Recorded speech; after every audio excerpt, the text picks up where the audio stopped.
Queridas e queridos da comunidade Paz e Bem, estamos aqui hoje, nesta terça-feira de inverno, em Juiz de Fora, no dia 4 de junho de 2024. E vamos tratar ou trabalhar o programa Paisagens de número 46. Escolhi hoje para falar para vocês sobre uma poeta que eu admiro muito, uma poeta portuguesa de nome Matilde Campilho. Ela não só poeta, como escritora. Nasceu em Lisboa no dia 20 de dezembro de 1982. Uma autora que tem uma intimidade com o Brasil e que teve a oportunidade de viver no Rio de Janeiro entre 2010 e 2013 e que teve uma participação muito bonita na Flip aqui no Brasil, sendo motivo de grande atração entre as pessoas. Enturmou-se com os poetas da cidade do Rio de Janeiro quando morou aqui, publicou verso nos jornais, em particular no Globo. Também compartilhava na internet videopoemas que fizeram muito sucesso entre jovens e que ainda fazem, né? Que misturavam imagens inesperadas, músicas, notícias de jornal. Ela, Matilde, estudou em Milão, trabalhou em Madrid e Moçambique, veio ao Rio de Janeiro para ficar apenas 15 dias e acabou ficando 3 anos. Como diz Gustavo Bastos em Crônica de 2020, a sua poesia opera na desconstrução dos modelos tradicionais, numa cadência musical que dá a característica como algo de leitura agradável. A vivacidade de seus escritos justifica o título de seu livro, Jockey, seu primeiro livro, que evoca o movimento da cavalgada de um jockey. É um livro que mistura as estações portuguesas e brasileiras. Jockey foi lançado em Portugal, Lisboa, em 2014 e depois no Brasil, na Flip, em 2015.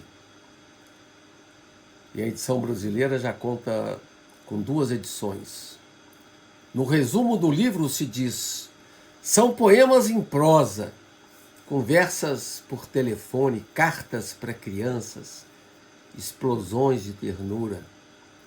Ou como diz o crítico Gustavo Rubin, o livro é um vento de pura selvageria. Um livro de poemas apoiado justamente na relação entre Rio e Lisboa, entre as diferentes formas de falar, de escrever e de pensar, seja em português como português de Portugal, como no português do Brasil. É um livro que representa o momento em que ela se apaixona pela língua, descobre na poesia uma forma singular de expressar sua imaginação. Vamos ler então alguns 3 poemas do livro Jockey, que é este aqui, né? Editora 34. O primeiro, conversa de fim de tarde depois de 3 anos no exílio. Os garçons empilhando as cadeiras, você me olhando e me pedindo que fale, por favor, fale, mas não escreva. Eu, evitando o toque ruim dos ponteiros do relógio que anuncia a já famosa fuga de nossos corpos, cada um para a sua ponta da cidade. Se nosso amor fosse revólver, eu seria o cabo e você a mira. Tal como dizia a professora Sophia Jones, é terrível a existência de 2 retas paralelas porque elas nunca se cruzam e elas apenas se encontram no infinito. A verdade é que nunca nos interessou a questão do infinito, mas o resto das ideias matemáticas, claro que sim. Eu, na verdade, prefiro mais de 1000 vezes sua chávena de chá ficando fria sobre a mesa, enquanto você fala sobre raízes quadradas, enquanto você fala sobre ladrões de figos, enquanto você fala sobre o tropeço da baleia. Subitamente, eu já nem sei sobre o que você fala, porque a forma como seu dente incisivo corta e suspende toda a beleza da cafeteira faz com que eu novamente entenda que pelo 7º dia é chegada a hora do cuco e do canto do cuco. Portanto, eu pego a minha bicicleta e, como de costume, você faz meu retrato de cabelo todo desenhado no vento, em jeito de menino que está sempre indo embora, à mesma hora, e que amanhã, se tudo der certo, voltará à mesma hora, para o mesmo amor, a mesma mesa, a mesma explosão, com toda certeza a mesma fuga, porque você e eu, a gente, é feito de matéria escorregadia, isto é, manteiga, azeite, geleia e espanto. O segundo poema, Estação de Trem. Depois de acordarmos, sempre ainda meio vivos, um pouco insonados, é mais ou menos fácil entrar na vida depois dessas coisas. Prometemos várias vezes que não trocaríamos o amor por jogatinas de ping-pong. E quando finalmente percebemos que o as do ping-pong é exatamente a medida certa do amor, ajubilamos na gargalhada que só pode ser, que afinal sempre foi. Nós dois acreditamos nisso, a herança de Deus para nós. Sim, olha, eu lembro de quando tu só sabias contar até 400. Por fim, o poema Avarandado. Quarta nota para a manhã infinita. Afinal, o grande amor não garante nada mais do que as 12 graças desdobradas pelos corredores do mundo. Agora isso é mais do que suficiente. E apesar dos bofetões do tempo invertido, apesar das visitas breves do pavor, a beleza é tudo o que permanece. Agora o livro Flecha. A edição brasileira de Flecha de 2022, diferentemente da portuguesa, traz um punhado de imagens que inspiraram as histórias. São mais de 200 histórias no livro.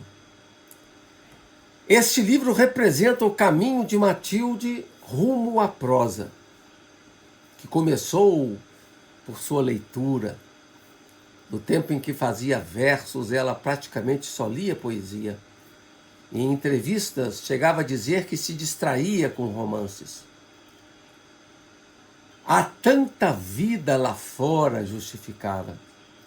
Começou a escrever prosa para entender a vida lá fora.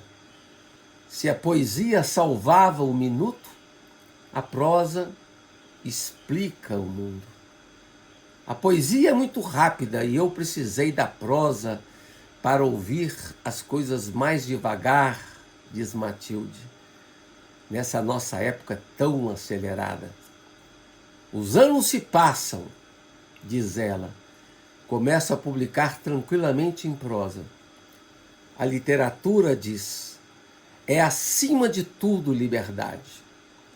Para a escritora, Aos autores é permitido escrever o que quiser, da forma que quiser, sem nenhuma agenda, sem ter que prestar contas ao seu antigo eu. O contrário disso seria não nos permitir evoluir. É como querer que uma banda toque sempre a mesma música. Em Flecha, diz ela, assumo e exploro o caminho imagético da literatura e trabalho as curvas e contracurvas da prosa. Jockey era um livro tropical, atlântico, assente na ginga luso-brasileira. Flecha é um livro mediterrâneo. Vamos ler aqui um livro, um texto, um pequeno trecho do livro Flecha. Um homem está sozinho no riacho, de calças brancas arregaçadas até o joelho e tronco nu. Entra na água, dá 4 passos e deixa-se ficar quieto no ponto certo onde a corrente passa. Sente ondas memoriais atravessarem-lhe os tornozelos e parece-lhe mesmo ouvir o sussurro das algas. Um peixe passa por ele, indiferente ao batimento sanguíneo que há 35 anos atravessa o seu corpo inteiro. Temos também, na produção de Matilde, uma entrevista linda que ela deu para Eric Nepomuceno e também alguns videopoemas. E eu quero aqui trazer algum dessas passagens que eu escolhi para vocês. Dividi alguns por temas. Sobre a arte, diz ela, é preciso sim desenhar, é preciso fazer canções, a poesia, a música, uma pintura. Isso não salva o mundo, mas salva o minuto. E é suficiente. A gente está aqui para dançar um pouco sobre os escombros. O cirurgião vai tentar salvar todas as vidas que puder. A gente vai tentando salvar os segundos da minha vida, da vida de todos os meus amigos e de alguém que leu uma estrofe. E já é bom. Sobre o amor sereno, diz ela, se o amor não sossegar nunca, sabemos todos que a gente não vive. O amor tem os seus tempos, a paixão tem os seus tempos. Aqueles amores explosivos que arrebentam com tudo, que arrebentam com a gente também, e às vezes arrebentam com o outro por quem a gente olha. E a gente não pode ficar sempre assim. A verdade é que eu estou só no caminho do saber. Pelo que eu tenho visto até hoje, o amor que serena não termina. Eu tenho visto isso com as cidades por quem me apaixono, com as poucas pessoas por quem me apaixonei. Aquilo fica, transforma-se. Como diz aquela canção, as coisas ficam lá para a gente aproveitar mais tarde. Não, eu não acredito muito no fim. Essa reflexão de Matilde que nos faz lembrar uma canção do Gilberto Gil que também fala do amor que serena, né? Faca e queijo. E lá pelas tantas, na letra da música, Gilberto Gil diz, né?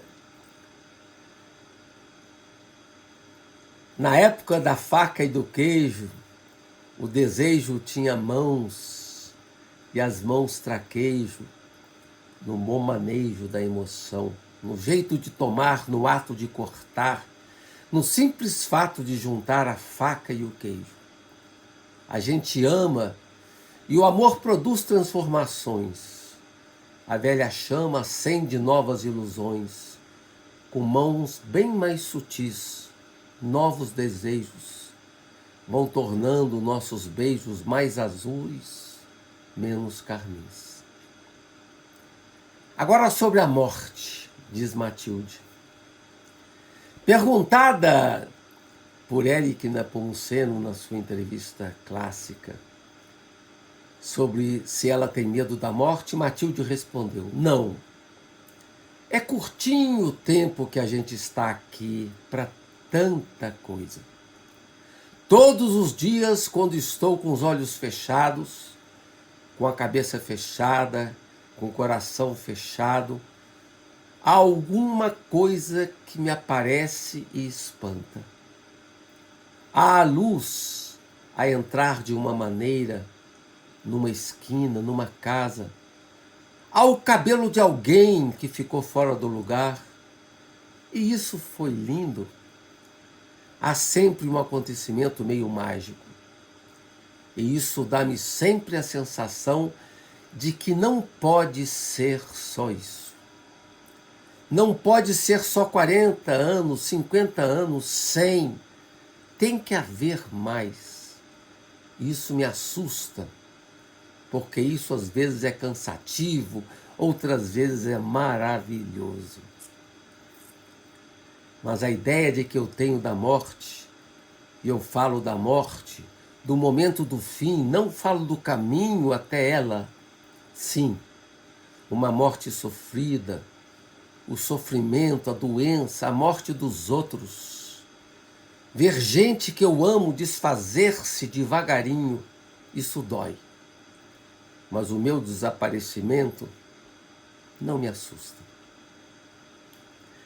Alguns trechos da sua narrativa, que eu escolhi aqui também, uma delas chamada Fevereiro. Sim, o mundo está absurdamente esquisito. Já ninguém confia nas imposições dos prefeitos. A esta hora na Terra é um tanto carnaval, um tanto conspiração, um tanto medo. Metade fé, metade folia, metade desespero. E provavelmente a esta hora, uma metade do mundo está vencendo e a outra metade dormindo. Há ainda outra metade limpando as armas, outra limpando o pó das flores. Mas por causa do que me ensinou o místico, eu acredito que exista agora alguém profundamente acordado. Alguém que esteja vivendo entre o intervalo tênue entre o sonho e a agilidade. Suponho que ele saiba perfeitamente que este começo de século será nosso batismo do voo para nossa persistência no amor. De que lado você está, eu não me importo. De que garfo você come, de que copo você bebe, que posto certo você escolhe, qual é seu orixá, seu partido, sua altura, de qual de suas cicatrizes cuida, que pássaro você prefere, quem é seu pai, qual é seu samba, Pinot Noir ou Chardonnay, que protetor você usa, qual é sua pele, seu perfume, qual político, quantos amores você sonha, em que Fernando, em que Ofélia, em que cinema, em que bandeira, em que cabelo você mora? Qual dos túneis de Copacabana rezo para seus santos quando atravessar? É impossível viver no país de Deus. Isso eu te dou de barato. Mas atravessar o gramado de Deus em bicicleta, isso não é impossível. Não. Escuta, isso é sério. Andamos crescendo juntos distraidamente. As árvores crescem conosco. Nossa pele se estende, nosso entendimento teso também. O século cresce conosco. O amor pelas ventas da cara do mundo também. Quanto a para um entre nós dois, isso logo se vê. Não sei nada sobre a paixão, suspeito que você também não, mas começo a entender que o compasso da fé está mudando a passos largos, 2 para lá e 2 para cá. Portanto, escute, isso é muito sério, é uma proposta aos 30 anos. Há um trecho lindo de um videopoema de Matilde, chamado Uma Conversa Italiana. O poema fala de 2 artistas italianos, Luigi Ghirri, que nasceu em 1943 e morreu em 1992, e Lucio Dalla, que nasceu no mesmo ano, de 1943, e morreu um pouco depois, 2012. O primeiro é fotógrafo, que capta o cotidiano. O outro é cantor e compositor, ambos italianos. Seus versos se inspiram em uma canção de Lucio Dalla chamada Caro Amico, que é belíssima. E eu publiquei no Orações Ilustradas do Instituto Humanitas um trecho de Matilde Campilho que fala justamente da relação desses 2. E eu quero concluir com um pedacinho da canção de Lucio Dalla que eu anunciei aqui para vocês. A televisão disse que o novo ano trará uma transformação e todos já estão esperando. Será 3 vezes Natal e festa o dia todo. Cada Cristo descerá da sua cruz. Também os pássaros retornarão. Se terá o que comer e luz o ano todo. Também os mudos poderão falar enquanto os surdos já o fazem. E se fará o amor, cada um como quiser. Até os padres poderão se casar, mas somente a uma certa idade. E sem grandes problemas, alguém vai desaparecer. Serão talvez os espertalhões e os cretinos de todas as idades. Veja, caro amigo, que coisa te escrevo e te digo, e como estou contente de estar aqui neste momento. Veja, veja, veja, veja, veja, caro amigo, que coisa se deve inventar para se poder rir da situação, para continuar a esperar. E se esse ano passasse num instante, veja, meu amigo, como se torna importante que neste momento eu também esteja aqui. O ano que está chegando, daqui a um ano passará. E eu estou me preparando. E esta é a novidade. Com isso, amigos e amigas queridos de Paz e Bem, damos finalização ao nosso programa Paisagens de hoje e retornamos na próxima semana. Um abraço carinhoso a todas e todos. Paz e Bem.